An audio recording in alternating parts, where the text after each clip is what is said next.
Hello everyone, स्वागत है आप सभी का प्राइजिंग एकेडमी में। ये हमारी क्लास 10th की मैथमेटिक्स लेक्चर सीरीज़ का आज 22nd लेक्चर है ना, 22वां लेक्चर है। मैंने पिछले लेक्चर में आप लोगों को बताया था कि अगर हमारे पास कोई एक बहुपद है, रैखिक बहुपद, तो उसका जो शून्यक होगा उसका ज्यामितीय अर्थ क्या है ना।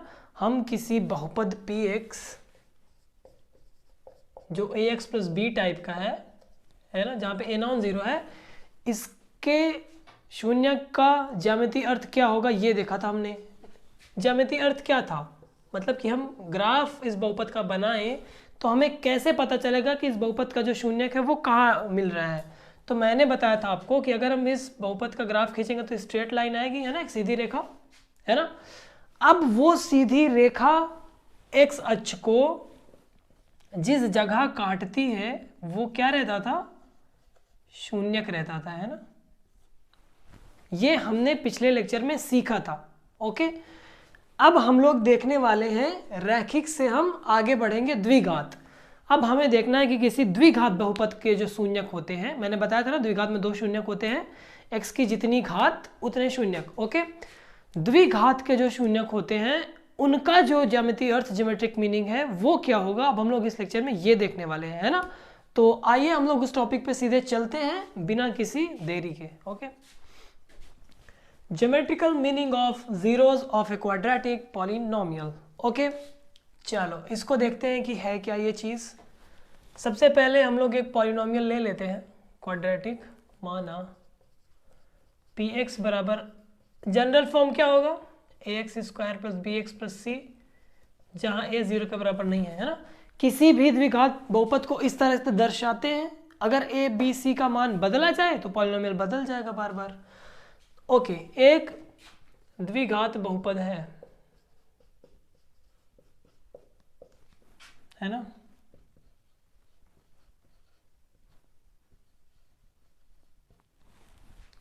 इसके शून्यक भी होंगे अगर ये द्विघात बहुपद है तो, है ना। उसके शून्यक दो होंगे ये भी पता है। अब हमें इस बहुपद का ग्राफ बनाना है, क्योंकि यहाँ ए बी सी हमें पता नहीं है क्या है, तो हम ग्राफ नहीं बना सकते ना। तो हमें इसके लिए एक एग्जाम्पल लेना होगा, उस एग्जाम्पल के जरिए हम लोग देखेंगे कि ग्राफ कैसे बनना है। पहली बात, इस तरह का अगर तुम्हें कहीं फंक्शन मिल जाए जहाँ पे x की घात 2 हो, और LHS में अगर हम px को y से रिप्लेस करेंगे तो y की घात 1 होगी, तो उसका ग्राफ जो बनेगा वो या तो u आकार का बनेगा या तो n आकार का बनेगा। चलो हम एक एग्जाम्पल ले लेते हैं और एग्जाम्पल के सहारे समझते हैं कि हम किसी एक द्विघात बहुपद का जो ज्योमेट्रिकल मीनिंग है वो कैसे देखेंगे। एग्जाम्पल मान लो हमने ले लिया px is equal to x square minus का 3x, x है sorry, where is the eraser, minus का 3x और ये माइनस का 4। अब हमें इस बहुपद का ग्राफ यहाँ पे खींचना है, मैंने ये पहले ही बना लिया ताकि टाइम लॉस ना हो। चलो इसका ग्राफ खींचने के लिए हमें क्या करना पड़ेगा, सबसे पहले इसको y के बराबर मानते हैं।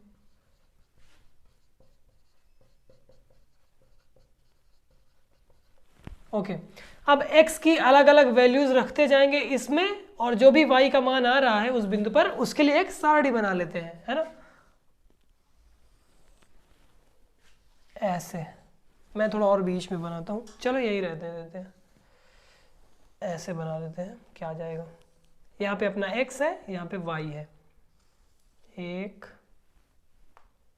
2 3 3 2 5 और एक और ले लेते हैं। चलो 6 बिंदुओं पर हम निकालेंगे x की अलग अलग वैल्यूज, y की अलग अलग वैल्यूज। ओके, जीरो पर सबसे पहले हम माइनस में लेते हैं, तो माइनस में -2 से शुरू करता हूँ। x बराबर -2 इसमें रखो, क्या आएगा, यहाँ पे -2 रखोगे 4 हो जाएगा, यहाँ पे -2 रखोगे तो प्लस का 6 हो जाएगा, यहाँ पे -4 ही रहेगा, तो 4 और 4 कैंसिल, 6 बचेगा। ओके, इसके बाद और फिर वापस इसमें -2, इसके बाद -1, फिर 0, फिर 1, फिर 2, फिर 3, एक और ले लेते हैं 4 तक चले जाते हैं, क्योंकि हमें इस वाले एग्जाम्पल में पॉजिटिव में ज़्यादा जाना है। -1 पे इसकी वैल्यू क्या आएगी देखो, ये 1 हो जाएगा, ये प्लस का 3 हो जाएगा, ये माइनस का 4 हो जाएगा। -1 पे देखो ये 1 हो जाएगा, ये प्लस का 3 हो जाएगा, ये माइनस का 4 हो जाएगा। 3 और एक 4, माइनस का 4 मतलब 0 आ गया। -1 पे इसकी वैल्यू क्या आ गई 0। मैं कैलकुलेट कर करके मिटाते जाता हूँ। चलो 0 पे देखते हैं क्या आएगा। 0 पे तो -4 आएगा, साफ साफ दिख रहा है। इसमें 0 रखोगे तो ये दोनों टर्म चले जाएंगे, -4 बचेगा। 1 रखोगे तो क्या आएगा, यहाँ पे 1 -3 -4, तो -4 -3 माइनस का 7 और 1 हो गया तो माइनस का 6। 2 पे क्या आएगा, 2 2 4 -6 माइनस का 4, -6 -4 क्या हो गया 10, 10 में से 2 गए माइनस का 8। ओके इसके बाद 3 पे देखो क्या आता है, x = 3 रख दिया तो 9 -9 माइनस का 4, 9 9 कैंसिल, आंसर है माइनस का 4। ओके हमें एक बार इसको पॉजिटिव बनाना पड़ेगा। y की वैल्यू पॉजिटिव से अगर एक बार निगेटिव गई है तो वापस से हमें पॉजिटिव बनाना पड़ेगा। जब तक नहीं बनेगा तब तक वैल्यूज x की लेते जाएंगे। ग्राफ खींचने का यही तरीका है। 4 इस पे रखो, अगर पॉजिटिव यहीं पे बन जाएगा तो यहीं से काम हो जाएगा अपना। 4 4 जा 16 -4 3 जा 12 माइनस का 4। ओके क्या आएगा यहाँ से 0 आ गया है ना। देखो एक और पॉइंट ले लेते हैं 5। क्या मेरा कैमरा यहाँ तक कवर कर पा रहा है? ओके 5 ले लिया हमने क्योंकि हमें पॉजिटिव में जाना है। तो 25 5 3 जा 15 -4, 25 -19 6 आया यहाँ पे, तो 4 की जगह 0 आया था और 5 के साथ 6 आया था। चलो कितने पॉइंट्स मिल गए हमें, 1 2 3 4 5 6 7 8 मिल गए। कोई ना, इनका इस्तेमाल करके अब हम लोग बनाएंगे ग्राफ। देखो -2 पे जहाँ x है, -2 x कहाँ है, यहाँ है ना, x इधर है, -2 यहाँ, वहाँ पे 6 y क्या है 6, -2 ये सीधे आया यहाँ तक और 6 आया यहाँ तक, ये बिंदु हो गया ना। ये बिंदु क्या है -2 और 6, 1 मिल गया। आगे -1 पे 0, -1 पे 0 ये, क्योंकि y एक्सिस में आगे बढ़ने पर y की मान बढ़ेगा। अगर y 0 है तो हमें x एक्सिस में रहना है। एक ये बिंदु मिल गया क्या -1, 0, 2 बिंदु मिल गए। 0 पे -4, x = 0 पे कहाँ आना है हमें -4, ये 0, -4। वही तरीका अपना रहा हूँ जो मैंने रैखिक में अपनाया था। 1 पे -6, ये यहाँ 1 है, कहाँ जाना है हमें -6 के सामने, may be at this point. ये क्या है 1, -6 हो गया। 2 पे -8, अब -8 इसके नीचे आएगा कहीं, चलो बना देते हैं, ये -7, ये -8। 2 पे यहाँ 2, -8, ध्यान से देखते जाओ। 3 पे -4, अब हम लोग यहाँ से ऊपर जाने लगे है ना। 3 पे -4 ये है, 3 के सामने -4 के सामने दिस पॉइंट, ये क्या है 3, -4। उसके बाद 4 पे 0, जैसे ही 4 आए हम लोग यहाँ पे आ गए। इस जगह का क्या नाम है, इस बिंदु का 4, 0, मैं एरो बना देता हूँ। चलो उसके बाद 5 पे 6 हम लोग आ गए ऊपर यहाँ पे, ये है शायद पॉइंट 5 पे 6। अब हमारे पास कितने पॉइंट मिल गए, 1 2 3 4 5 6 7 8।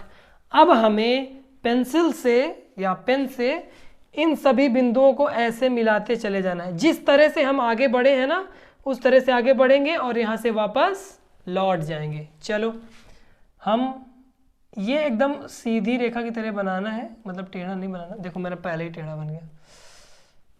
ओके हमें क्या करना है, मैं इधर आ जाता हूँ। ओके इस जगह से इस जगह आना है। कैसे आएंगे, ऐसे, और ये ऊपर ऐसे चला जाएगा। ठीक, ये हो गया यहाँ तक। अब हमें इस जगह से कहाँ आना है, यहाँ,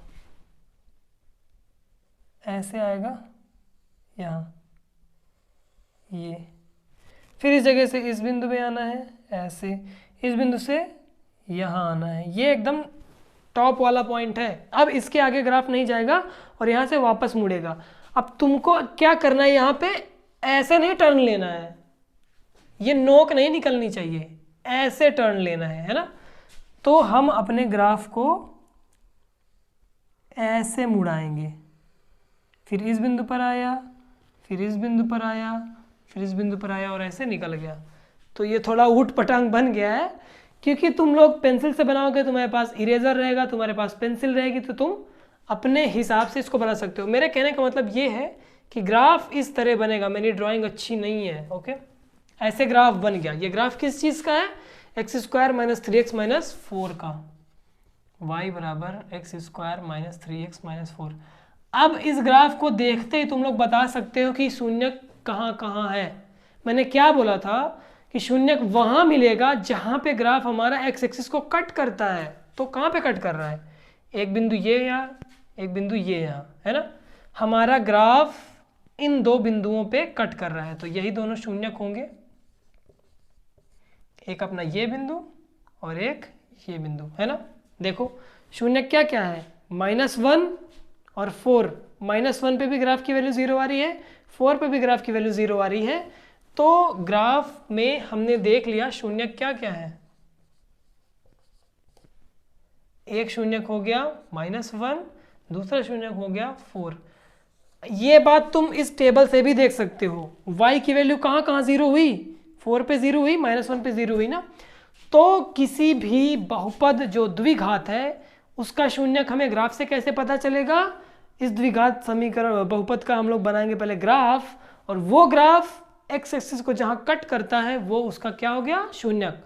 तो ये था किसी भी शून्यक को एक ग्राफ की मदद से निकालना, यही होता है ज्योमेट्रिकल मीनिंग, है ना। कि आपने ये देख लिया कि कैसे एक द्विघात बहुपद, किसी भी द्विघात बहुपद का जब हम ग्राफ बनाते हैं तो वो एक्स अक्ष को दो जगह कट करता है ना। दो जगह कट किया तो दो शून्यक हमें मिल गए।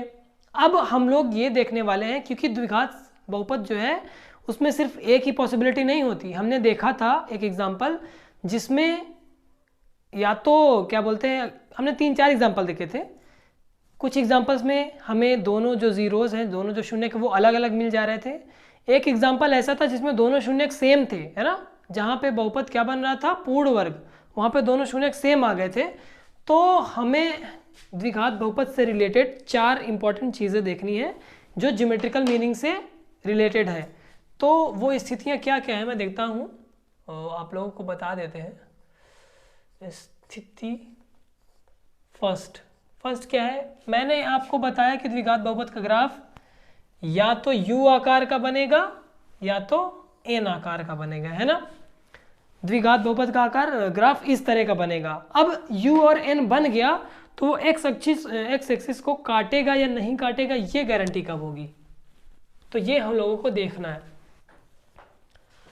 पहला, जब किसी द्विघात बहुपद का ग्राफ किस तरह से हो, ऐसे हो, ये अगर एक्स एक्सिस है, ये अगर वाई एक्सिस है, और ये जो हमारे द्विघात बहुपद ऐसे होता है ना, x square plus b x plus c. मान लो हमारे पास एक ये द्विघात बहुपद है और उसका ग्राफ ऐसे बना हो जो एक्स एक्सिस को दो बिंदुओं पर काटता है। एक बिंदु मान लो ए है, दूसरा बिंदु मान लो बी है। तब हमें क्या पता चलेगा कि इस द्विघात बहुपद के कितने शून्यक हैं, 2, और दोनों अलग हैं। जब भी किसी द्विघात बहुपद का तुम ग्राफ बनाओ और इस तरह का ग्राफ बन जाए, या फिर इसी में एक और कंडीशन, ग्राफ क्या हो, उल्टा बन जाए। अब ज़रूरी नहीं है कि ये ग्राफ मैंने दाहिने साइड बना दिया इस वाली लाइन के तो दाहिने साइड ही बनेगा। कोई भी एग्जाम्पल के लिए जनरल चीज़ है ना। एग्जाम्पल अब अगर यहाँ पे ए बी सी बदलोगे तो ये ग्राफ बदलते जाएगा। तो मेरे कहने का मतलब ये है कि अगर हमने किसी द्विघात बहुपद का ग्राफ बनाया और वो दो जगह काटता है इस तरह, तब इस स्थिति में दोनों शून्यक भिन्न रहेंगे, है ना। पहली बात तो दो शून्यक मिलेंगे, इन दोनों के दो शून्यक मिलेंगे। यहाँ पे लिख देता हूँ ये भी। देखो मैं वेल ऑर्गेनाइज तो नहीं चल पा रहा हूँ क्योंकि इतना भी एक्सपीरियंस नहीं है पढ़ाने का, मैं सच्ची बोलूँ तो। तो मैं लेकिन अपना 100% देने का ट्राई कर रहा हूँ, जितना भी नॉलेज है मेरे पास मैं आप लोगों को डिलीवर करने का ट्राई कर रहा हूँ। ओके,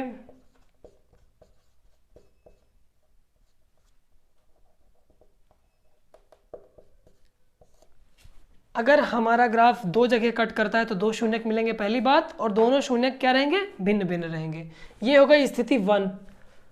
अब दूसरी कंडीशन क्या है, जब हमारा जो ग्राफ है वो सिर्फ छू कर चला जाए, एक्स अक्ष को सिर्फ छू कर चला जाए, है ना, या तो ऐसे या तो नीचे से। अब नीचे वाला भी मैं नहीं बना रहा हूं क्योंकि ये ऐसे ही बनेगा जिस तरह ये बनाया गया है, उसी तरह से वो ऐसे बन जाएगा, यहाँ से छू के चले जाएगा। तो हम यहाँ पे क्या देखेंगे कि अगर ग्राफ यहाँ पे छुआ तो ए और बी पॉइंट दोनों एक जगह मिल जाएंगे, और मान लो मैं उसका नाम दे दे रहा हूँ ए डैश, इस जगह। तब जो हमारा ये ग्राफ है वो एक्स एक्सिस को सिर्फ एक जगह छू रहा है, तो इस दशा में शून्यक तो दो ही रहेंगे, लेकिन दोनों शून्यक क्या रहेंगे, बराबर रहेंगे। दोनों शून्यक बराबर रहेंगे। तो अब किसी ग्राफ को देखकर आसानी से पहचान सकते हैं कि उस ग्राफ के शून्यकों का प्रकार क्या है ना, किस तरह के शून्यक एग्जिस्ट कर रहे हैं, मिल रहे हैं, बराबर रहेंगे। बहुपद क्या रहेगा, पूर्ण वर्ग बन जाएगा। ये कंडीशंस दो मिलेंगी हमें अगर इस तरह का ग्राफ मिल गया बहुपद का। तीसरी चीज,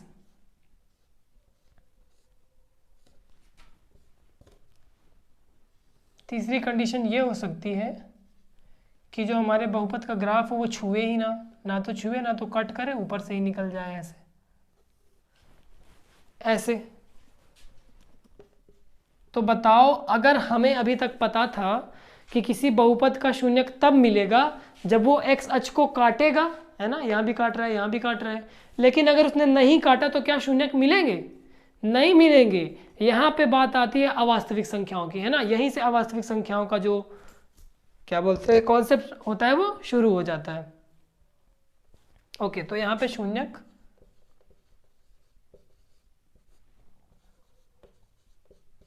नहीं मिलेंगे, समझे ना।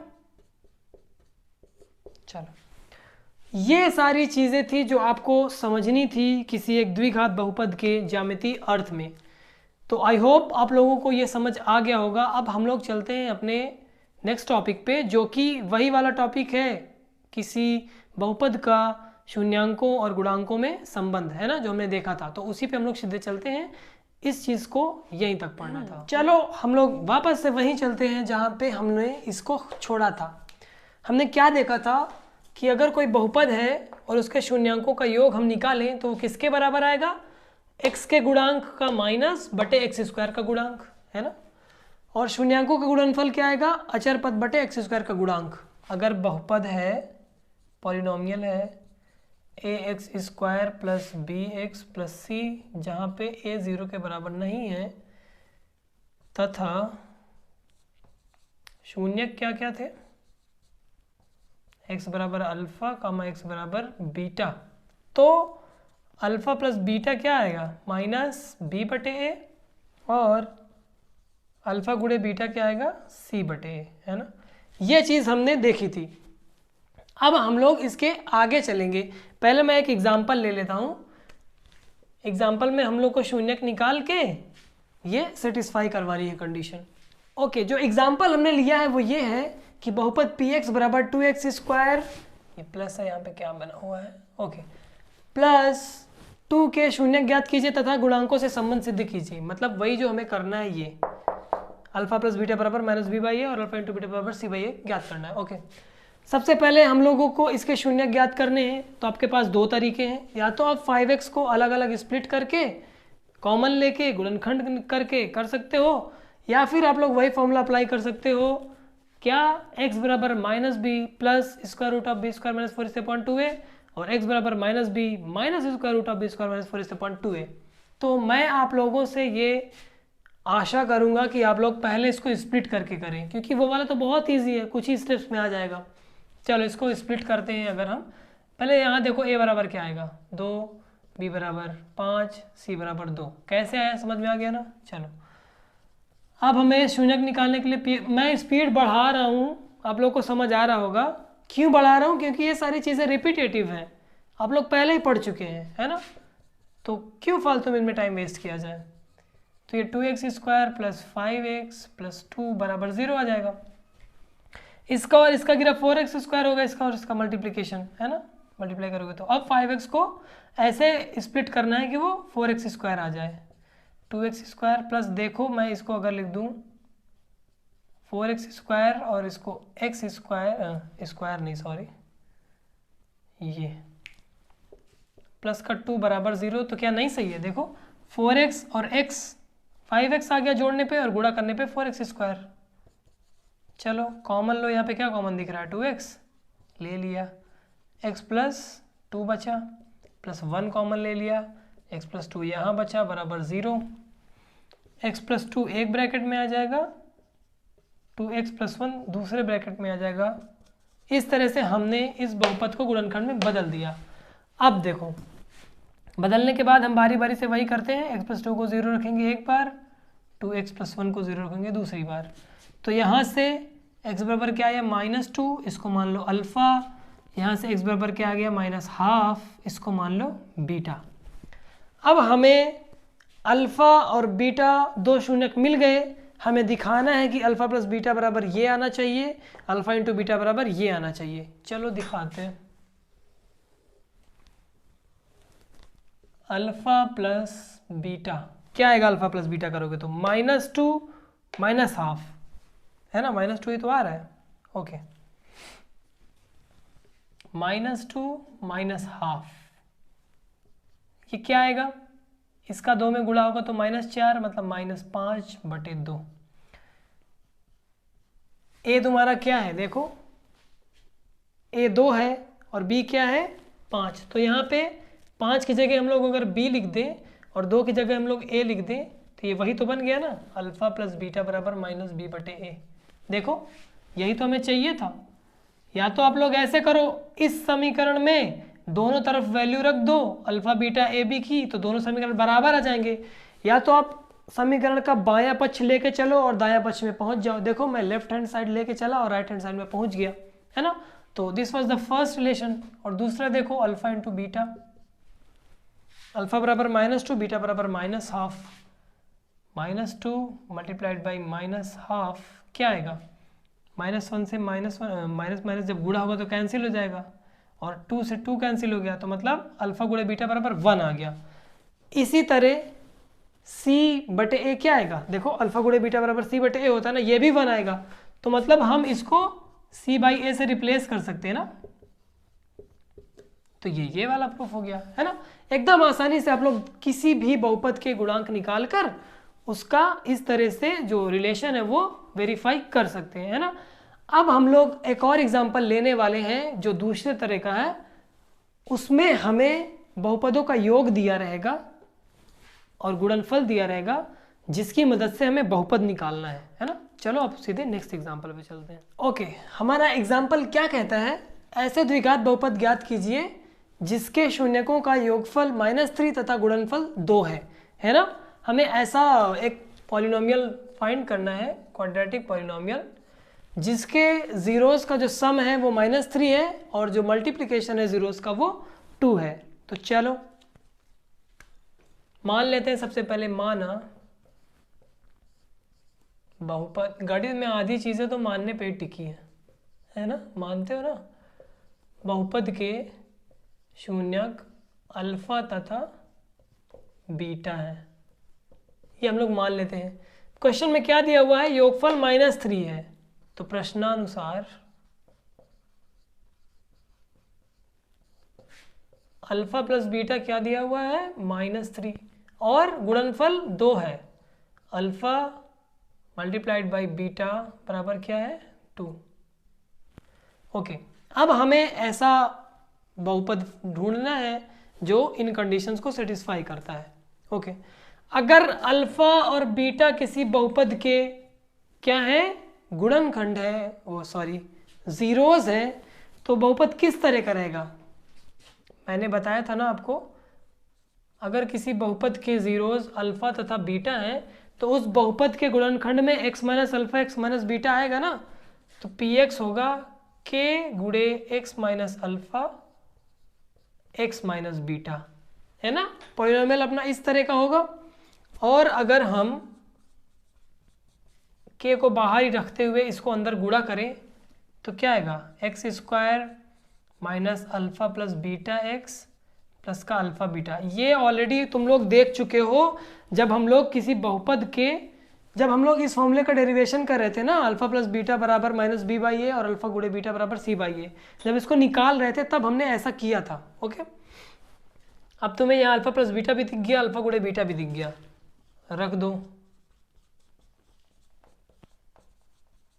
अल्फा प्लस बीटा की जगह क्या रखना है? -3, और अल्फा गुणे बीटा की जगह क्या रखना है? 2। तो px क्या आ गया? k गुणे एक्स स्क्वायर प्लस का 3x प्लस का 2। अब हमें यहाँ पे एक बहुपद नहीं मिलेगा इस तरह का, हमें कई सारे बहुपद मिलेंगे। जब जब k की वैल्यू बदलती जाएगी अलग अलग बहुपद मिलते जाएगा। देखो क्या क्या मिलेगा। मान लो हमें k बराबर 1 लेने पर p1x मिला, अगर k 1 हो गया तो हमें क्या मिलेगा? एक्स स्क्वायर प्लस का 3x प्लस का 2 मिल गया, है ना। अब मैंने k को 2 ले लिया, p2x, ये क्या मिलेगा? 2 टाइम्स एक्स स्क्वायर प्लस 2 का जब 3 में गुणा होगा तो 6x और 2 का जब 2 में गुणा होगा तो 4। मतलब कि अगर जो शून्यक दिए हुए हैं उनका गुणनफल, योगफल और गुणनफल दिया हुआ है तो इस कंडीशन को सेटिस्फाई करने वाला सिर्फ एक बहुपद नहीं मिलेगा, हमें कई सारे बहुपद मिल सकते हैं, है ना। तो उन बहुपदों को हम लोग निकालेंगे कैसे? k की अलग अलग वैल्यू रख के निकालते ऐसे ही चले जाएंगे, हमें कई सारे बहुपद मिल गए। तो अब आप लोगों को ये भी समझ आ गया कि किसी बहुपद के शून्यकों का अगर योगफल और गुणनफल दिया हो तो उस बहुपद को कैसे हम लोग पता करेंगे। हमारा जो टॉप रिजल्ट रहेगा वो क्या रहेगा? k बराबर 1 के लिए। हमें इन रिजल्ट्स पे ज़्यादा फोकस नहीं करना है। अगर आपको एग्जाम में पूछा जाए कि ऐसा बहुपद ज्ञात कीजिए जिसका योगफल -3 है शून्यकों का और गुणनफल 2 है, तो आपको यही आंसर करना है। कहाँ है A1 वाला? ये आपका टॉप आंसर रहेगा। बाकी सारे बहुपद इसके आगे की बात है। तब आपको एग्जाम में क्या करना है? k की जगह 1 रख के जो आंसर आ रहा है वही को करना। एग्जाम में क्या आपको नॉर्मल क्वेश्चंस में यही करना है, आपको k के बारे में ज़्यादा नहीं सोचना है, ठीक है। तो इस लेक्चर को मैं यहीं पे ख़त्म करता हूँ। नेक्स्ट लेक्चर में हम लोग इस टॉपिक पे और भी क्वेश्चंस कराने वाले हैं जो कि इसी चीज़ से रिलेटेड होंगे कि बहुपद के गुणांकों का योगफल दिया रहेगा, बहुपद के जीरोज़ का योगफल दिया रहेगा और उन जीरोज़ का गुणनफल दिया रहेगा। तब हम लोग कैसे निकालेंगे बहुपद, यही हमें क्या बोलते हैं विधि अगले कुछ एग्जाम्पल्स में करनी है ताकि ये हमें याद हो जाए अच्छे से, है ना। तो इस लेक्चर को मैं यहीं पे ख़त्म करता हूँ। मिलते हैं हम लोग नेक्स्ट लेक्चर में। Thank you.